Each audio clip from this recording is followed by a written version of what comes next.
Welcome back to another video. I got a message the other day from the demanding redhead who lives in the house in front of me, and she wanted something built.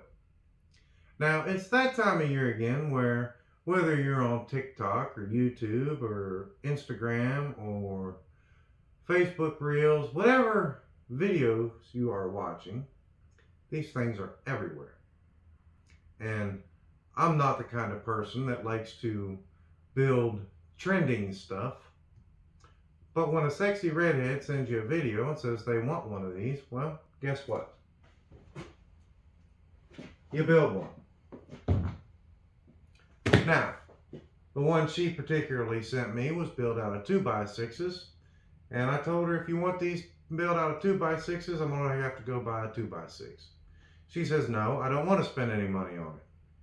I was like, well, I have some pallet wood. She says, yeah, use pallet wood.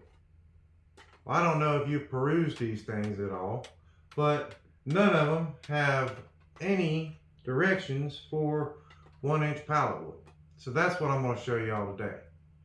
You are going to need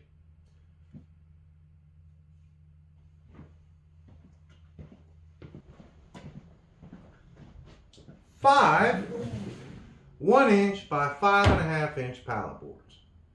If you do not have 1-inch pallet boards, you are going to want to buy some from the box store. They do need to be a true 1-inch or these measurements are not going to work. You will need two 8-footers, 8 by 1 by 5.5, because that's about the equivalent about what I get out of this. After we cut the nail holes out, because we don't want the ugly nail holes in our pretty Christmas tree. So, what are we going to break this down? We need one piece with a 90-degree angle and a 22.5-degree angle, cut at 10 inches long. You need one piece at 9 inches long with a 22.5 on either side. You need 6 10.25-inch pieces with 22.5-degree bevels on either side. You need one 30-inch and 3/4 with 30-degree bevels on either side. You need 3 16.5-inch pieces to make the base, and they are going to have 15-degree bevels all the way around. And you are also going to need some of these pan head screws that I use on many occasions. If you follow my channel, you know I like them, and they look like button heads to me. So let's go ahead and start cutting this up and assembling it, and we'll make a beautiful tree. So while I'm cutting these up here at the miter saw, let's talk about the cost of this particular tree. Now you're going to need around 25, 26 of them there screws. And the box of screws that I use has about 100 screws in it. So you could easily get 4 of these trees out of one box of screws, which, you know, the box is about $6 to $8. So you're looking at around $2 to make the tree, because the pallet wood was free and all I used was time. Now if you're going to sell these, that is a huge profit, because you could easily get 45 to 50 bucks out of one of these trees. Now you'll see later on we're going to put some lights on this thing, and well, you can get those at the dollar store for like $2 a pack. So you're looking at a $35, $40 profit depending on what you sell them for. You can see here I'm using a stop block. I'm going to use these to cut those 6 pieces for that side. Now if you're batching those out, that stop block is going to improve your time management greatly, because you can knock them out real quick, real fast, and increase your profit margin, because you're not going to have nearly the time invested in this thing. So to keep the brads and the screws all in line nice and pretty, I am using 2 story sticks, one from the side, one from the bottom.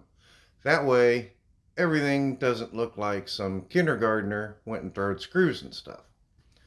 The screws are going in right beside the brad nails to hide the brad nails. I don't want two different fasteners showing up on the outside of my tree. The brad nails are just to hold it in place until I can get the screws set. Now, the screws may not be particularly needed, but I wanted something that was strong and was going to last long. If you decide not to use the screws, that'll obviously increase your profit margins. You can batch out 4 or 5 of these a day and make yourself $250 a day just knocking these out and selling them on, say, Marketplace or something.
Now we have everything all framed up, we need a base.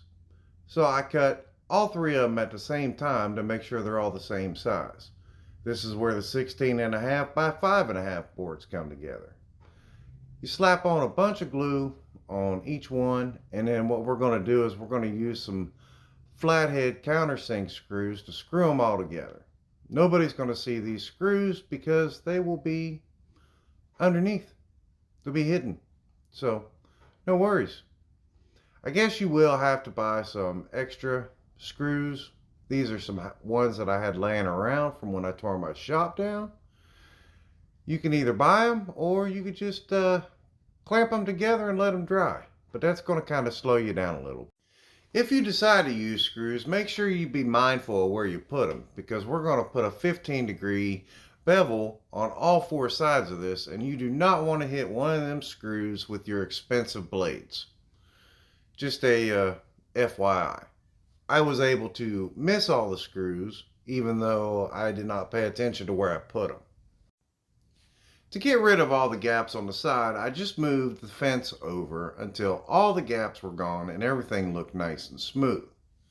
You may not get this on the first pass or the second pass, and just keep tapping that fence over until all your gaps are gone.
Now we have a standing Christmas tree.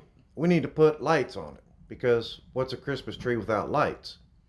And we are not going to talk about how many times it took me to get the spacing on this lights right.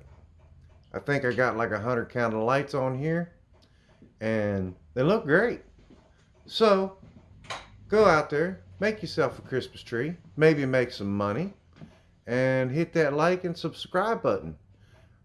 I hope y'all will see more videos coming from me in 2026. All right, I'll see y'all later.